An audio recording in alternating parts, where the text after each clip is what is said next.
today I'm covering on leaping into your moment of destiny. Why I use the word leaping? This is the year of leap, the leap year. Okay, that's why we have two Ada 1 and Ada 2. So I use the word leaping. Now, in the Hebrews calendar 5782, we are in a season represented by the letter Pei. Everyone say Pei. Okay, so we are in a season of deliverance, and deliverance is a Pei word. So remember, deliverance is a Pei word. Now, interestingly, Passover and Purim, the first and the last feast of the year are Pei words. So interestingly, right, the last feast of the year, Purim. Now, both these feasts are celebrations of deliverance. Okay, everyone say deliverance. Okay, God wants Purim to be a time of deliverance for you. For you, okay? And deliverance means oppression is broken, the curse is reversed, and the door to your destiny is open. Okay, say the curse is broken, is reversed, and the door to your destiny is open. Okay, deliverance always brings joy and great celebration. Okay, so that's why during a Purim moment, it's really celebration. Okay, to understand what deliverance is like, we must look at the story of Purim. I think just now, the story of Purim covered a lot of aspects of it. Okay, do you all see any flaws in it?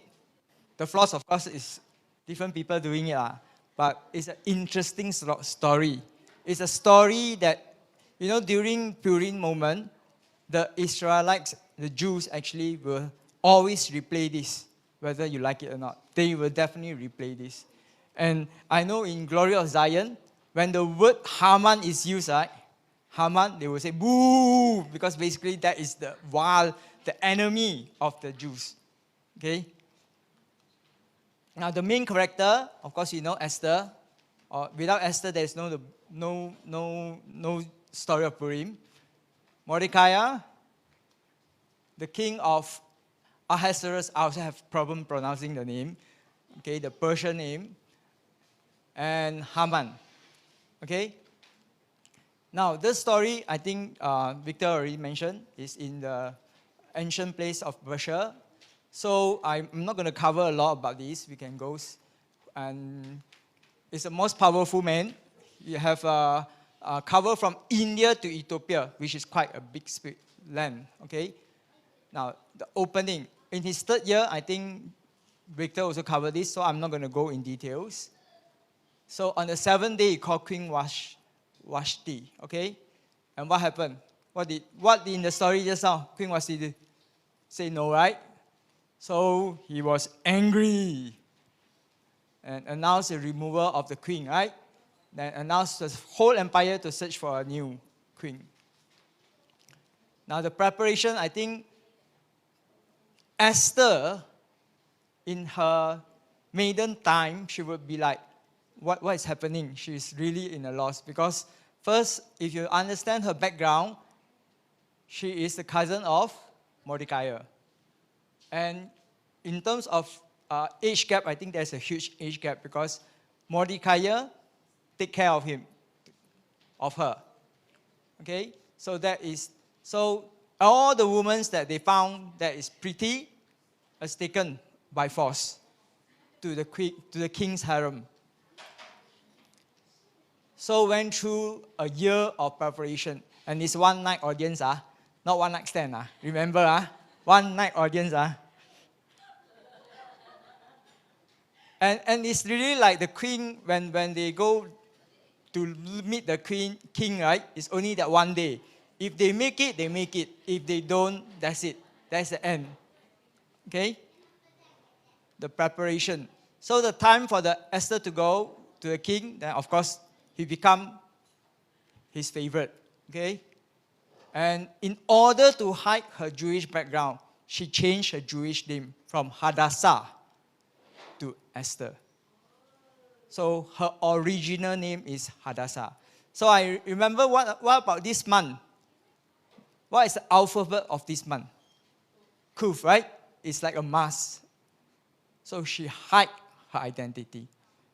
Okay? Now, in the cousin, Mordecai, actually, there are reports that says that he's actually a high-ranking. He holds a high ranking also because he sits in the gates. But I tend to see, if I read it literally, he happened to be at the gates. Okay, so there is different version. And he decided, I think this one he decided, I mentioned just now, so I'm not going to cover this already. He discovered a plot, okay, of the king's officer who guarded the doorway to assassinate the king. So he found this out. Then, of course, he tell Esther, hey, you go and tell the king lah. Then that's where, and this act was not rewarded. Nothing I just do for free, yeah. Okay? Now, Haman. And at that same time, the king had promoted a man named Haman to be the prime minister. It's a very, when you talk about prime minister, it's already quite high. Okay? Everyone except Mordecai would bow down to him. I think we saw the act just now. No, right? Now, Mordecai refused to bow and raged him. And then he was like, oh, I need to find a way to destroy him. And he discovered that he's a Jew, right? Because of that, he said, I need to make sure all the Jews in the land are killed. So he cast lots to determine the best day and month to take action. And lots, in the Hebrew, lots is actually called Purim. So that is where the name comes, Purim. And the date selected to be in the month of Adar. That's very interesting. So Haman said to the king, this is a race. I think just now, that's why the king, you can have my signet ring, right? So the king actually gave him the signet ring. And signet ring is like, the Chinese, during the Chinese time, when you have your letter, it's in a seal with the red. So it means that anybody open it, it means you have actually broken it. But this is not, okay? So this is really giving, it's like a representation of the king through the signet ring. So when the king gave Haman his signet ring, he was giving the full right. Okay? Now it's like that, you see. Haman used the king's authority for a perverse purpose. It's to kill all the Jews. It's a perverse purpose. Now, when you talk about using a signet ring during that time, it means that it cannot be changed. No way. You were thinking, very simple, right? Usually when we read, it's like the king give this degree, the king can actually remove it. As simple as that. But during that time, once the signet ring is used, it means you cannot change it any. Okay?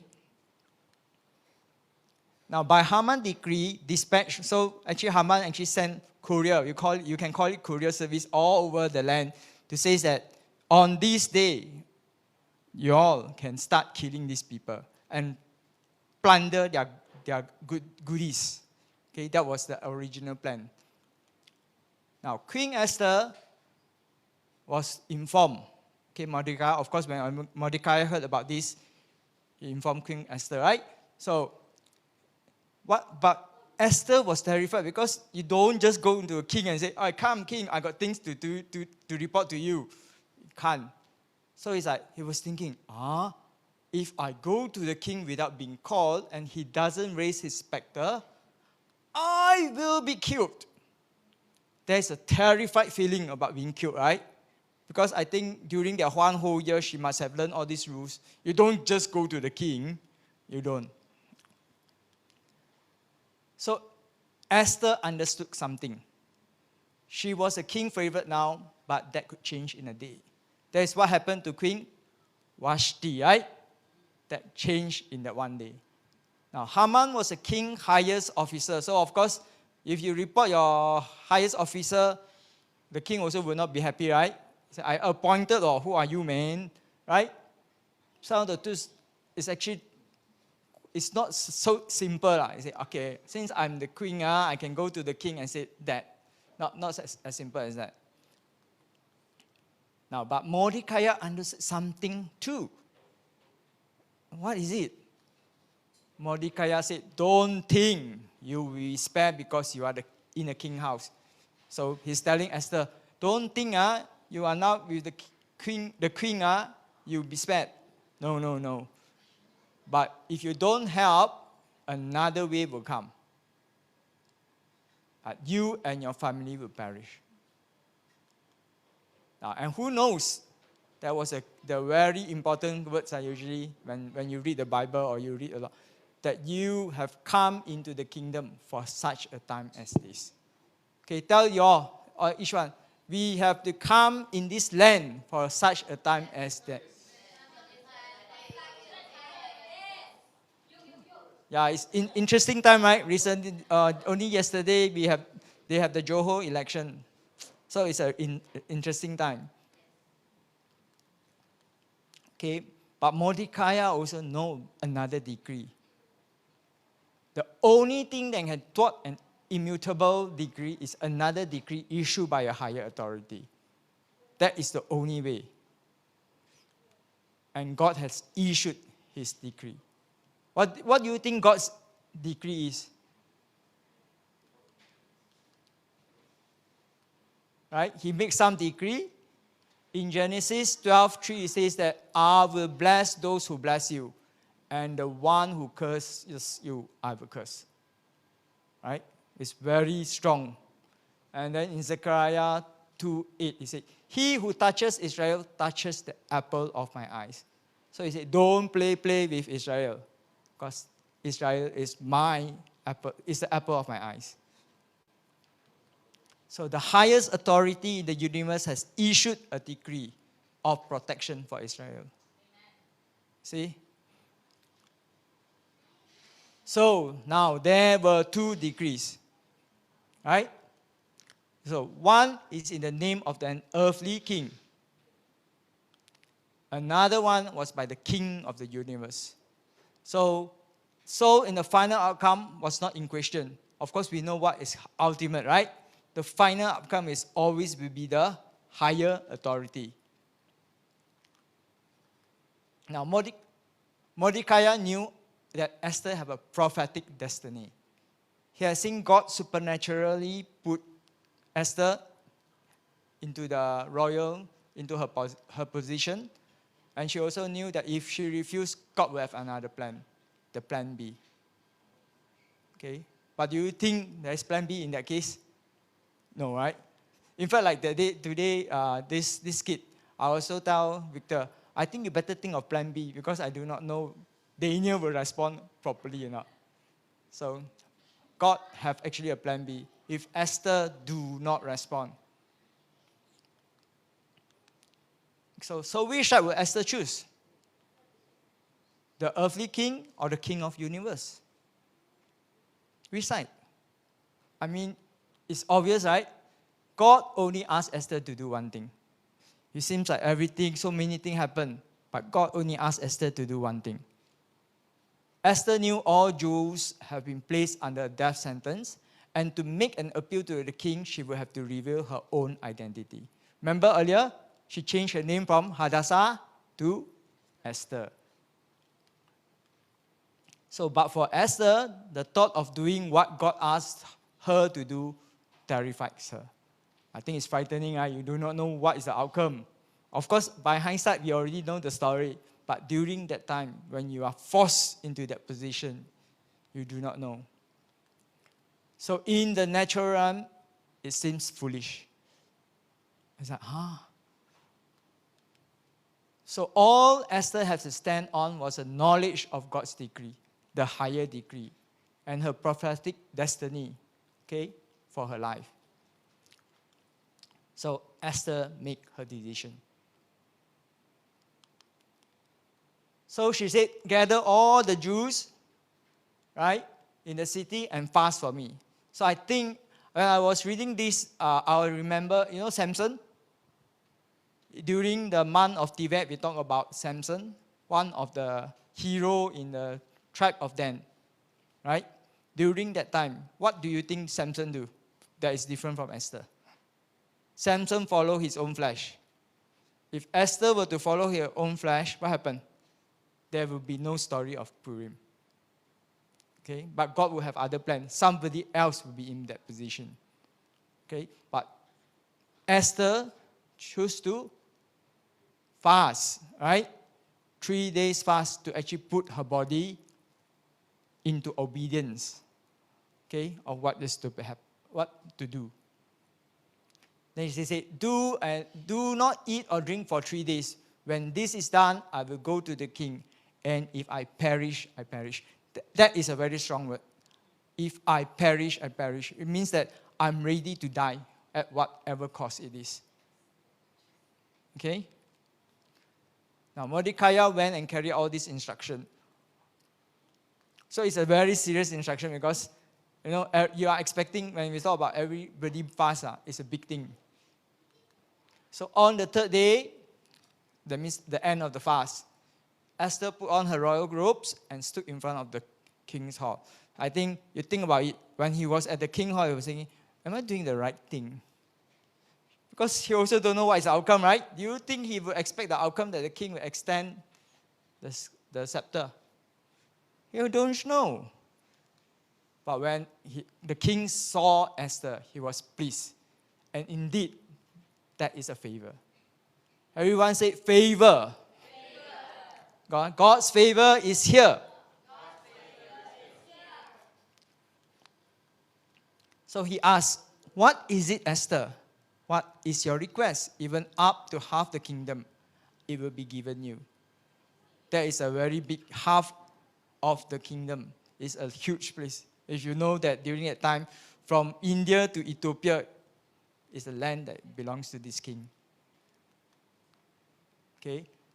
The timing is not yet right. See, Esther can easily tell the king, oh, because of this man, right? But the timing is not right. He sensed it. What do you think he can sense it? Because of the 3 days fast. Okay, when you fast, you align your emotion and your mind with the Lord. Esther said, let the king and Haman come to a banquet that I have prepared. So day 1, they both went to Esther's banquet. As they drink, the king again asked Esther, what is your request? Even half the kingdom, it will be granted.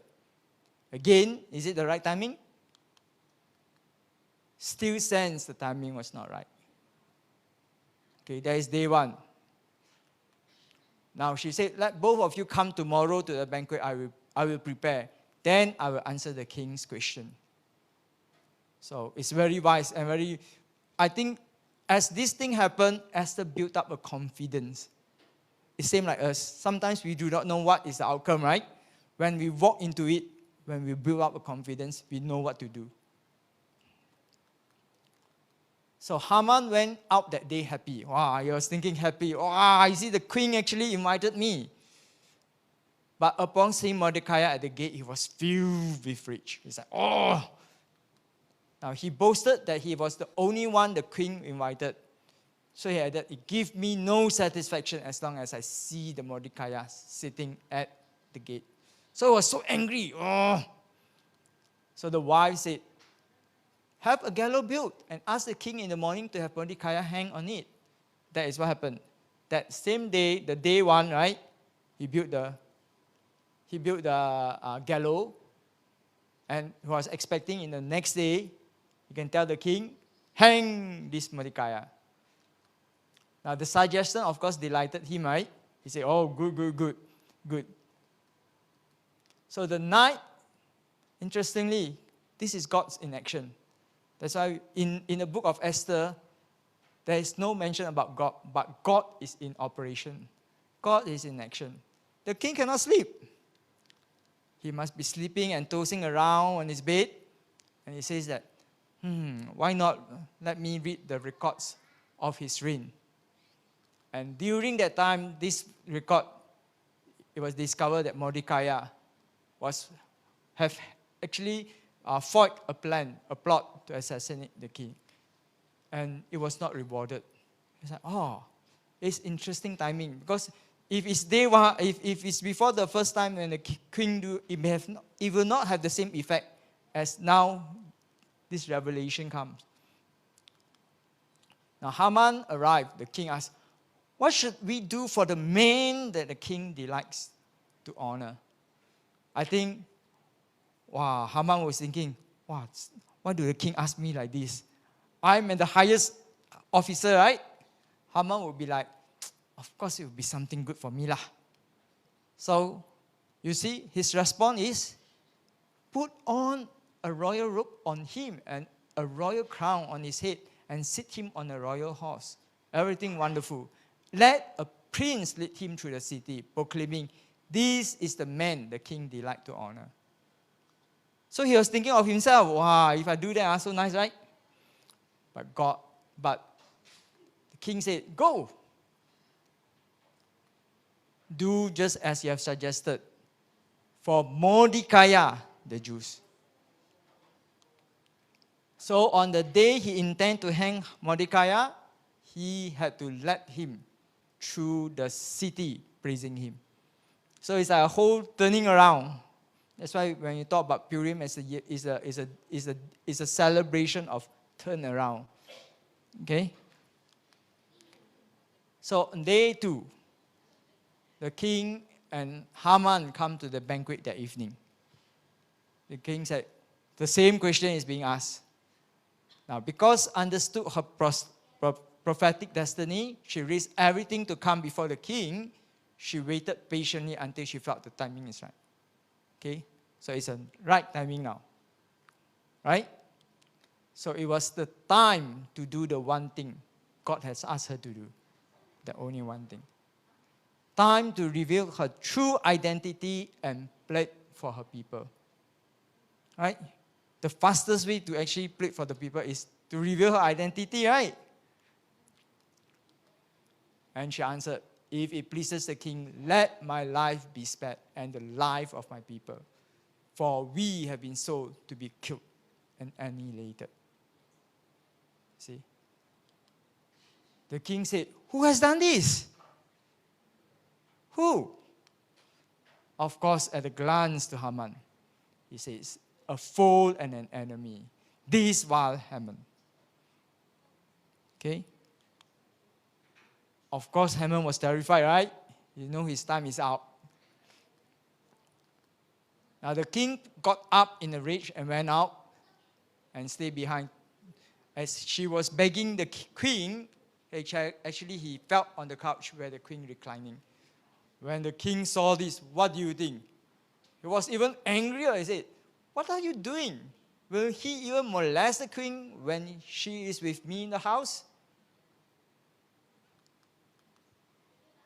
Then assistant said, whisper to him, this Haman actually created a gallows. Just have him, he want to plan to kill Mordecai in it, but now, you can use on him. Right, and the king said, hang him on it. So they hung Haman on his own gallows. You hear that? He hung Haman on his own gallows. The gallows that originally he planned to for Mordecai, right? Then the king sent out a new decree, granting the Jews in every city to assemble and protect themselves and to destroy anyone who might attack them on that day. Okay?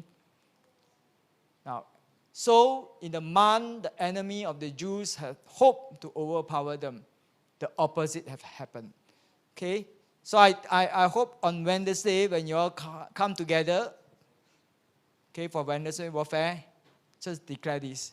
The opposite happened. In the physical realm, you can see that we are maybe losing.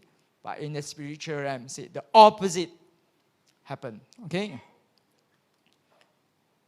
That's called an unexpected reversal.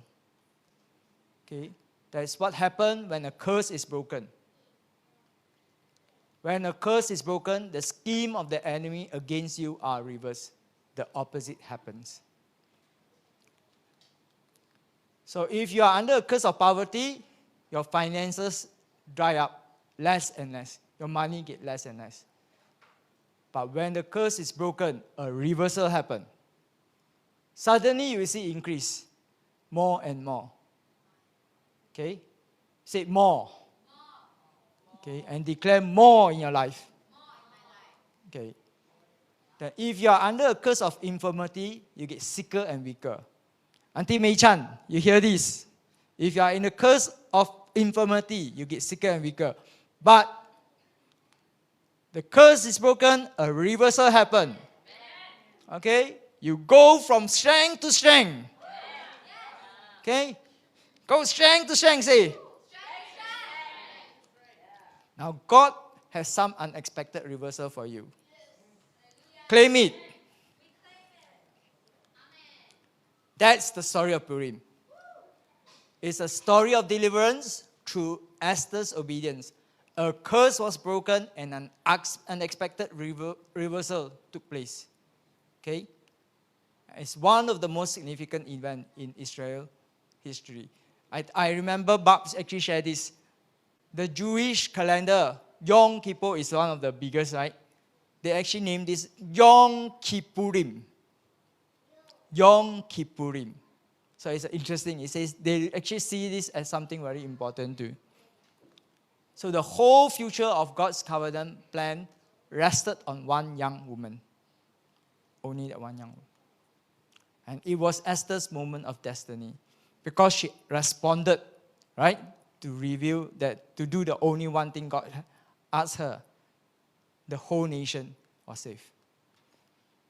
Now, Esther overcame Haman's evil decree by aligning her life with the eternal decree of God.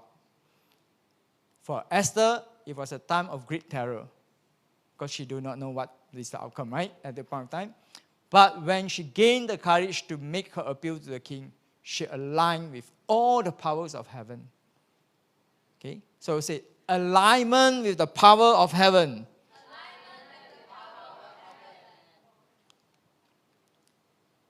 There will be always Haman. Okay? Satan always have a plan to oppose. He always have a decree for your destruction. And there is a reason why. There are seasons when the enemy seems to be winning. I mentioned on physical, sometimes the enemy are winning. But the God word says, don't be fearful and anxious.